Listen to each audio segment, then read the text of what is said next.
नमस्कार साथियों। प्रवक्ता कृषि 2021 के पार्ट 1 में आज हम कुछ प्रश्नों को हल करेंगे।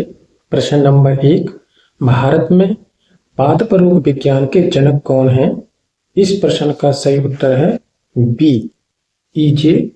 बटलर। इन्हें भारत में पादप रोग विज्ञान का जनक कहा जाता है, जबकि विश्व में पादप रोग विज्ञान का जनक हेनरिक एंटन डिवेरी को कहा जाता है। साथ ही इन्हें आधुनिक माइकोलॉजी यानी कि कवक विज्ञान का भी पिता कहा जाता है।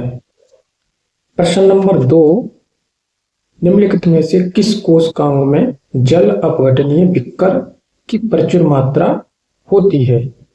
इस प्रश्न का सही उत्तर है बी, लाइसोसोम।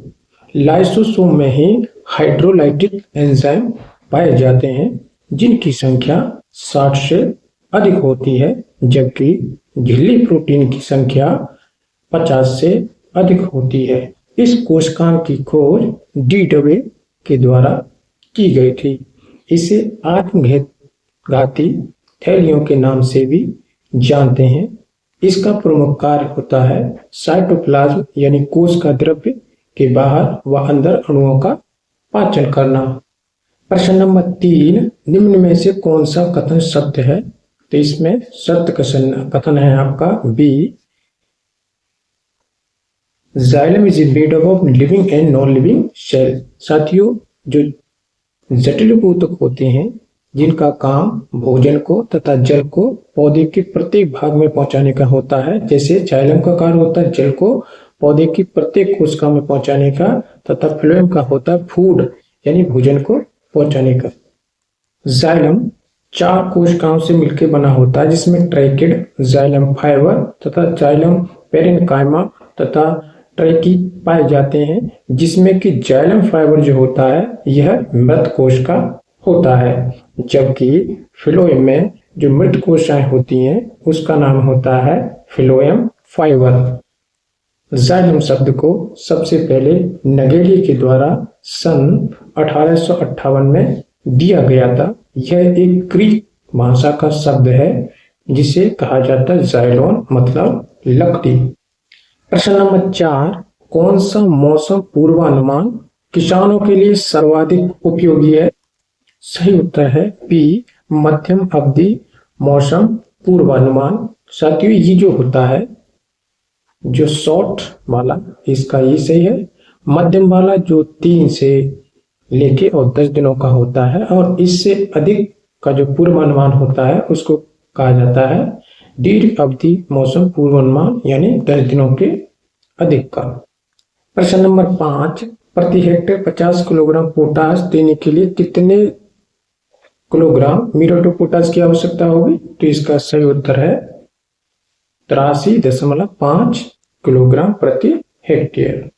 प्रश्न नंबर 6, आंवला के रस को संरक्षित करने के लिए संरक्षी पदार्थ प्रयोग किया जाता है? तो उत्तर सही है पोटेशियम मेटावाई सल्फाइड, क्योंकि इसका प्रयोग जो है रंगहीन फलों के रस तथा गूदे को परिरक्षित के लिए प्रयोग किया जाता है, जबकि सोडियम बेंजोएट का उपयोग रंगीन फलों के रस तथा गूदे को परिरक्षित के लिए किया जाता है, जिसमें कि ketchup, sauce, juice, paste etcetera. प्रश्न नंबर 7, पत्तियों द्वारा प्रजनन यानी कि रिप्रोडक्शन होता है? तो इसका सही उत्तर है बोगेनिया तथा ब्राइडोफाइलम एंड पेपरमिया। इनमें जो प्रवर्धन होता है वो पत्तियों के द्वारा होता है, जबकि हाइड्रा में प्रवर्धन जो कि तना तथा बड तथा ट्यूबर के द्वारा होता है, जबकि जास्मिन में प्रवर्धन बीज, कटिंग तथा ए लेयरिंग के द्वारा होता है। प्रश्न नंबर 8, बैंगन में कड़वाहट के कारण होती है? उत्तर सही है सोलिशोडिन के कारण होती है, जबकि एंथोसायनिन सेब, गाजर, बैंगन तथा गाजर जो काली रंग की होती है उसमें ये एंथोसायनिन पाया जाता है जो रंग देने का कार्य करता है। प्रश्न नंबर 9, भारतीय रिजर्व बैंक का राष्ट्रीयकरण कब हुआ था? तो 1 जनवरी सन 1949 को हुआ था, जबकि इसकी स्थापना 1 अप्रैल सन 1935 को हुई थी। स्वतंत्रता दिवस 15 अगस्त सन 1947। संविधान जो लागू किया गया था इसे गणतंत्र रूप के में मनाते हैं 26 जनवरी सन 1950 को। प्रश्न नंबर 11, भारत में सामुदायिक विकास परियोजना कब शुरू हुई थी? तो इसका सही उत्तर है 1952 में, जबकि राष्ट्रीय कृषि प्रसार सेवा सन 1953 में शुरू हुई थी। अधिक अन्न उपजाओ ये कार्यक्रम 1942 और 47 में शुरू हुआ था। इसकी शुरुआत 1942 में हो चुकी थी, लेकिन पुनः 1947 में एक बार फिर प्रारंभ इसका करना पड़ा। प्रश्न नंबर 12, गाय के दूध का अपवर्तन सूचकांक 20 डिग्री सेंटीग्रेड से तापमान पर होता है। तो इसका सही उत्तर है 1.344 से 1.3480 होता है। इसका सूत्र होता है sin I upon sin R। जब कोई किरणें तरल माध्यम से सघन माध्यम की ओर जाती हैं तो अविलंब की तरफ वो झुक जाती हैं। इसी को क्या बोलते हैं? अपवर्तनांक यानी रिफ्रैक्टिव इंडेक्स के नाम से जानते हैं। जबकि पानी का अपवर्तनांक या अपवर्तक 1.33 होता है। प्रश्न नंबर 13, भेड़ में बच्चा देने की क्रिया को कहते हैं। तो इसका सही उत्तर है लैम्बिंग। जबकि बकरी में जो बच्चा देने की क्रिया कहलाती है किडिंग। फेरोइंग इस सुअर में बच्चा देने की क्रिया होती है। जबकि टपिंग ये बकरी में नर तथा मादा के मिलन को कहते हैं, अर्थात मैटिंग। प्रश्न नंबर 14, पुरानी एलुवियल मृदा कहलाती है। तो इसको बोलते हैं बांगर। साथियों इसको थोड़ा समझते हैं। जैसे कोई ये नहर है, तो नहर में जो मिट्टी बहा के या बालू बहा के लाई जाती है, शुरुआत में तो बालू की मात्रा अधिक होती है इसमें, तो इसी को बोलते हैं नई जलोढ़ मृदा। और इसी को क्या बोलते हैं? खादर। इसमें बालू की मात्रा अधिक होती है। जबकि इस मृदा में जब ये पुरानी हो जाती है तो इसमें किसकी मात्रा बढ़ जाती है? चिकनी की। तो पुरानी जो मृदा होती है उसको क्या बोलते हैं? बांगर के नाम से जानते हैं। अतिरिक्त इसमें क्या है? जैसे वर्टिसोल है, कपास या काली मृदा के नाम से इसको जाना जाता है। जबकि एरिडिसोल जो है ये मृदा का गण है जिसके अंतर्गत शुष्क मृदाएं आती हैं।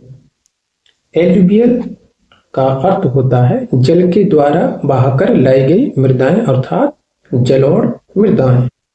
प्रश्न नंबर 15, क्ले के कणों का आकार होता है तो 0.002 mm से कम होता है। तो चिकनी मिट्टी की और विशेषता होती है कि इसमें सबसे ज्यादा रंध्रावकाश पाए जाते हैं तथा जल को रोकने की क्षमता इसकी अन्य मृदाओं की अपेक्षा सर्वाधिक होती है तथा ये भारी मिट्टी होती है। प्रश्न नंबर 16, आदिशाली गन्ने की बुवाई की जाती है। साथियों ये दक्षिण भारत में की जाती है जो 15 से 18 माह का गन्ना होता है। तो इसका उत्तर सही है आपका पहला, अर्थात जुलाई अगस्त। जबकि जो इकसाली गन्ना होता है इसकी बुवाई जनवरी और फरवरी माह में की जाती है जो 10 से 12 महीने का होता है। ये भी दक्षिण भारत में ही होता है। जबकि उत्तर भारत में जो बोए जाने वाला गन्ना होता है उसको बोलते हैं ओटोमन शुगर केन, जिसकी बुवाई अक्टूबर तथा नवंबर में की जाती है। प्रश्न नंबर 17, जब MPP more than APP then APP will be, तो एपीपी विल बी क्या होगा? इंक्रीजिंग करेगा। साथियों इसको थोड़ा समझते हैं। इकोनॉमिक्स के अंतर्गत जब आप उत्पादन फलन पढ़ेंगे तो उसमें 3 बातों को आपको पहले समझना होगा। जैसे मार्जिनल फिजिकल प्रोडक्ट, अगर ये एवरेज फिजिकल प्रोडक्ट से अधिक है तो ध्यान रखिएगा तो एवरेज फिजिकल प्रोडक्ट कैसा रहेगा? बढ़ते क्रम में हुआ होगा। जबकि जो सीमांत भौतिक उत्पादन अगर औसत भौतिक उत्पादन से कम है तब ये क्या होगा? एवरेज फिजिकल प्रोडक्ट घटते हुए क्रम में होगा। लेकिन ये कभी भी कैसा नहीं होता है? ये ऋणात्मक नहीं होता है। जबकि एमपीपी और एपीपी जब ये दोनों बराबर हो जाते हैं उस समय आपका औसत भौतिक उत्पादन अधिकतम होता है। प्रश्न नंबर 18, एक मार्ग अधिनियम किस वर्ष पारित हुआ था? तो इसका सही उत्तर है 37। इसका केंद्रीय कार्यालय कहाँ है? नागपुर, महाराष्ट्र में। प्रश्न नंबर 19, कैल्शियम एक महत्वपूर्ण घटक है। इसका उत्तर सही है सेल वॉल अर्थात कोशिका भित्तिका। एग मार्क चिन्ह लगा होता है, तो जो कृषि उत्पाद होते हैं उन्हीं पर ये चिन्ह लगा होता है। और जिस पे एग मार्क ये चिन्ह लगा होता है उस पे अगर हरा रंग है तो वो शाकाहार होने का प्रतीक है, जबकि उसका अगर भूरा रंग है इस तरह से सर्कल का तो वो जैविक उत्पाद है, यानी वो बिना किसी पेस्टिसाइड से उगाया हुआ उत्पाद है। जबकि अगर इस सर्कल ये रेड रंग का है तो उसके अंतर्गत जो भी उत्पाद है वो मांसाहार के अंतर्गत आता है। इस वीडियो में इतना ही साथियों, धन्यवाद।